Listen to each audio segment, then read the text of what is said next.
어쨌든 지금 이렇게 이재명 대표 모두 6차례 검찰 소환 조사를 받았고 이제 검찰이 언제 구속영장을 청구할 것이냐 이게 상당히 지금 궁금증을 낳고 있는데 일단 지금 한 오는 18일쯤에 구속영장을 청구할 가능성이 크다. 지금 이렇게 검토를 하고 있다. 이런 얘기가 나오고 있습니다.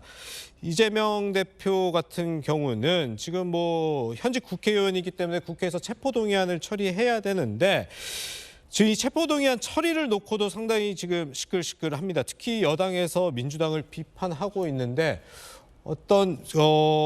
지금 그러니까 민주당이 체포동의안을 결국 부결시킬 것이다 이런 지금 얘기들이 나오고 있는 건데 일단 전주 의원님. 그 18일 날에 지금 청구를 하면 지금 정기국회 진행 중이잖아요. 네, 그렇죠. 그럼 언제쯤 본회의에서 표결을 할 수 있게 돼요? 아직 본회의 날짜가 안 정해져 있습니다. 아, 그런가요? 네, 그런데 다음 주에 교섭단체 대표연설이 지금 예정돼 있기 때문에 이제 이 체포 동의안의 어떤 그런 제출 시기에 따라서는 뭐 다음 주에 본회의에서 처리를 할 수도 있는데요. 그 쉽지는 않을 것 같습니다. 그래서 지금 검찰이 그런 여러 가지 이제 상황을 다 파악을 해서 그래서 종합적으로 또 뭐 영장을 지금 청구를 한다고 하면 제출 시기는 좀 결정을 하지 않을까 싶습니다. 그런데 저는 개인적으로는 영장은 청구를 할 것 같아요. 왜냐하면 지난 8월 17일에 백현동 관련한 검찰 조사를 이재명 대표가 받았죠. 그리고 또 대북성공 관련해서는 9일과 12일에 두 차례에 걸쳐서 받았기 때문에 이제 이것은 영장 청구를 아니면 기소를 앞둔 시점에서 최종적으로 최종 책임자인 이재명 대표를 좀 조사한 거 아니겠습니까? 그래서 현재 이제 남은 것은 기소인데 기소 전에 이제 영장 청구를 할 거냐 안 할 거냐 이것만 남은 것 같습니다. 그런데 여러 가지 정황으로 봤을 때는 영장 청구를 할 가능성이 크다. 그러면은 이제 체포 동의안이 국회로 올 텐데 다음 주에 오느냐 아니면 다다음 주에 오느냐에 따라서 이게 9월에 체포 동의안이 상정이 돼서 표결까지 9월에 갈 수 있을지 아니면 또 10월로 미뤄지는 거지. 사실 이것은 셈법이 굉장히 복잡합니다. 그렇군요. 그래서 그런 면에서 좀 청구 시기에 따라서 9월이 될 수도 있고 10월이 될 수 있고 좀 그런 상황입니다. 그래서 또 본회의 날짜가 그리고 아직 잡히지가 않았기 때문에 그것도 변수가 될 것 같습니다. 남민수 대변인. 자꾸 제가 어려운 거 여쭤보는 거 아닌가 싶긴 한데 무엇이든 물어보세요. 어쨌든 지금 뭐 9월이든 10월이든 검찰이 구속영장을 청구하면 체포동의안 표결해야 되잖아요. 지금 상황이. 근데 어제 보니까 한 최고위원 서은숙 최고위원은 당론으로 부결시켜야 돼. 당론 얘기까지도 하더라고요. 그렇습니까? 그리고 보이콧을 해야 된다. 이런 얘기도 뭐 많이 나오고 있고. 근데 이재명 대표는 불체포 특권을 포기하겠다고 교섭단체 대표연설에서 얘기한 게 지금 얼마 안 됐는데 어떻게 합니까? 가결시키는 겁니까? 부결시키는 겁니까? 보이콧을 하시는 겁니까? 이제 일부 다 이제 의원들이 뭐 방송이랄지 나가서 본인들 개인 생각을 얘기하는 것 같습니다. 근데 일단 현재로서는 당내에서 체포동의안이 뭐 일단 검찰이 넘기지도 않았기 때문에 거기에 대한 논의가 신중하게 이루어진 건 전혀 없고요. 다만 이제 그런 게 있는 것 같아요. 제가 저도 기자 생활을 오래 했으니까 오래 하셨죠. 법조 기자들 물어보니까 최근까지도 저랑 통화했던 법조 반장들은 뭐 두 건 다 실제 혐의로만 보면은 검찰이 주장하는 거나 아니면 입증해냈다는 거나 보면은 영장 청구 쉽지 않을 겁니다. 청구 자체가 쉽지 않을 거다. 그렇게 얘기를 했는데 물론 뭐 저한테 한 얘기니까 모르겠습니다. 뭐 저희가 뭐 민주당 대변이니까 그런 게 모르겠는데 그런 얘기했지만 저는 답정 기소, 답정너처럼 영장을 청구할 거로 봅니다. 근데 10월에는 못 할 거예요. 10월은 국정감사가 있기 때문에 본회의 자체가 잡혀있기 쉽지 않을 겁니다. 그러면 결국은 정기국회 막판까지 간다는 거는 검찰 입장에서도 글쎄요. 그렇게까지 끌지는 않을 것 같고 9월이면은 18, 20 제가 알기로는 21일, 25일 정도가 본회의가 잡힐 겁니다. 잡혀 있다고도 들었어요. 그러면 18, 20은 19일 같은 경우는 이제 국회의장 일정 때문에 안 잡힌 거고 18, 20은 민주당과 국민의힘 원내대표들의 교섭단체 대표연설이 있습니다. 그럼 검찰이 그때 보고될 수 있도록 하지는 않을 겁니다. 그건 관례상 뭐 자기들도 부담스럽지 않겠습니까? 여권 입장에서도.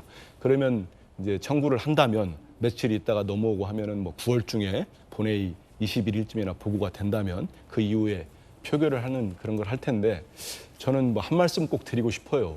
정말로 지금 뭐 여러 가지 증언도 나오고 하는 거 보면 검찰이 그동안 정말 숱하게 한동훈 장관까지도 말씀하신 게 이재명 대표에 대해서 혐의가 차고 넘친다. 네. 무슨 토착비리다. 얼마나 험한 말들을 그렇게 했습니까? 그런데도 불구하고 지금까지 혐의 입증하지 못했잖아요. 저는 수사 그만두라는 얘기 안 합니다. 하는데 이런 상태에서 이재명 대표가 지난 6월에 제발 영장을 비회기 기간에 쳐라. 그렇게 요구하지 않았습니까? 예. 국회 열지 말고 국민의힘이 다 요구했어요, 우리한테. 예, 예. 국회 열지 말고 이재명 대표 그 발로 걸어가시오. 당당하게 영장 실시나 받으시오 했습니다. 예. 그거를 대표가 6월 달에 하겠다고 얘기를 했어요. 예. 그리고 2달이 지났습니다. 지금 3달 돼가고 있죠. 네네. 그 사이에 그 수많은 혐의가 넘친다고 한 검찰은 영장을 결국 치지 않았습니다. 예. 자기가 가서 이 대표가 걸어가서 영장 신청을 받겠다고 했는데도 네네. 그러고 이제 9월에 들어와서 이 정기국회 상황까지 왔습니다. 예. 그러다 보니 우리 민주당뿐만 아니고 많은 국민들도 그렇고 검찰이 너무 정치적인 계산을 하는 거 아닌가 네네. 이런 의심을 하고 비판을 하지 않나 이런 생각이 듭니다. 그렇군요. 네, 이재명 대표 어쨌든 검찰이 언제 청구할지 그리고 체포동의안 어떻게 할지는 사실 딱 얘기를 안 해주셔가지고 어떻게 될지 좀 봐야겠지만 실제로 네. 체포동이 온다면 예, 예. 당내에서 논의를 해야 되지 않겠습니까? 네, 앞으로 체포동의안이 갈 텐데요. 가면은 이제 한민수 대변인도 사실 지금 입장을 내기가 좀 곤란할 거예요. 예. 기본적으로 기표소에 가서 무기명 투표하는 겁니다. 무기명이죠. 인사에 관한 거기 때문에. 그렇지만 이제 민주당은 국민들한테 해놓은 약속이 있고 이재명 대표가 몇 차례 또 그걸 재확인했고 민주당은 심지어 당론으로도 이제 불체포 특권을 내려놓겠다고 이야기를 했기 때문에 네네. 저걸 번복하기 쉽지 않은데 지금 변수가 되는 것은 이재명 대표의 지금 오늘 15일 차인가요? 이 단식이라는 변수가 이제 저는 중요한 변수가 형성되고 있다고 보는데 네. 구속영장 청구는 기정사실화 돼 있고 체포동의안이 오는데 당연히 이건 체포동의안을 가결시키는 것으로 해서 이재명 대표 스스로도 아무 죄가 없고 자기는 결백하기 때문에 법정에 가서 당당하게 살아오겠다라고 말씀했기 때문에 가는 게 맞는데 예. 왜 그게 안 될 거라고 저는 자꾸 의심을 할 수밖에 없냐면 예, 저 예. 단식이라는 변수 때문에 이미 아까도 화면에 나왔습니다만 친명계 강성 의원님들은 지금 개인적으로 깃발을 들고 있어요. 예, 예. 이거 절대 가면 안 된다. 부결시켜야 된다. 당론으로 해야 된다. 아예 그냥 그 의결 정족수를 채우지 말자. 이런 식의 지금 고해성사 양심 고백들을 계속 하고 있습니다. 저는 릴레이로 할 거라고 봅니다. 그런 분위기가 이른바 비명계라든지 그리고 체포동의안에 가결표를 던져야 된다고 생각하는 민주당 의원들한테는 심리적 압박이 될 거예요. 그리고 예. 그 부분에 대해서 이재명 대표가 이 단식을 제가 뭐 폄훼해서는 안 되지만 단식의 결과적인 정치적 그 효과는 바로 그 가결표를 던지려고 생각했던 민주당 의원들에 대한 압박과 저는 저 우회가 될 수밖에 없다. 저는 그 어쩔 수 없는 현실이라고 생각합니다. 그렇군요. 지금 예. 네, 저는 이제 그 영장 청구가 만약에 이제 가정적인 건데 체포동의안이 이재명 대표가 스스로 불체포 특권을 내려놓겠다고 얘기를 하셨어요. 예, 예. 그래서 그 워딩을 하셔야 됩니다. 나를 위해서 가결을 해달라. 예. 근데 이제 그럴지는 않을 거라고 생각을 하고요. 그래서 저는 이제 근데 가정입니다만 가결이 됐어요. 예. 그래서 영장 청구 심사를 법원에 가서 받는다? 저는 발부될 가능성이 더 크다고 봅니다. 예, 예. 왜냐하면 지금 백현동 사건 같은 경우는 또 그렇고 대북송금 사건에서도 지금 이화영 부지사의 지금 입을 막기 위해서 왔다 갔다 지금 진술 번복을 하고 있고 회유라는 그런 재판부에서의 정황이 너무 많이 나오고 있거든요. 예, 예. 그다음에 증거가 뭐가 있냐 지금 그렇게 얘기하시는데 바로 이거죠. 이 도지사 명의 이재명 당시 경기도지사 명의의 대북 방문 요청 이것을 경기도지사 시절에 이것을 북한에 보냈고 여기에 대해서 직인을 지금 이재명 대표가 찍었어요. 네네. 이것만큼 확실한 것이 어디 있습니까? 그리고 그 이후에 300만 달러가 북한에 넘어갔다.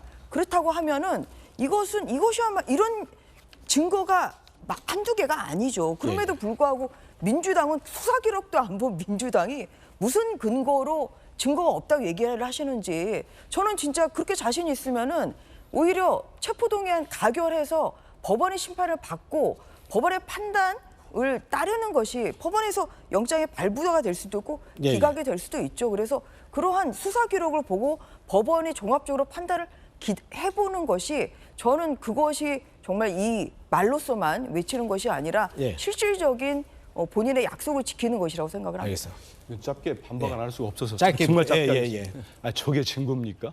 아니 판사까지 하셨는데 아니 저 방북 요청하는 거가 300만 달러를 김성태 쌍방울 회장이 대납해줬다는 그게 연결이 됩니까? 저는 정말 아니 그러면 국민의힘 소속의 김문수, 남경필, 손학규 지사 다 방북 추진했습니다. 그분들도 방북 비용 누가 대줬습니까? 저는 저거 연결이 안 되는 거 가지고 이렇게 일방적으로 주장하시는 건 맞지 않다고 생각합니다. 이제 알겠습니다. 사실이 예. 있지 않습니까? 그 비법조인 앞에서 말씀하실 수 있지만 이건 굉장히 유력한 정황 증거예요. 그리고 알겠습니다. 예. 이거를 그러니까 지금 그 변호인이 운전면허증과도 지금 운전면허증 경찰청장이 어떻게 하냐 이렇게 말도 안 되는 지금 주장을 하고 있거든요.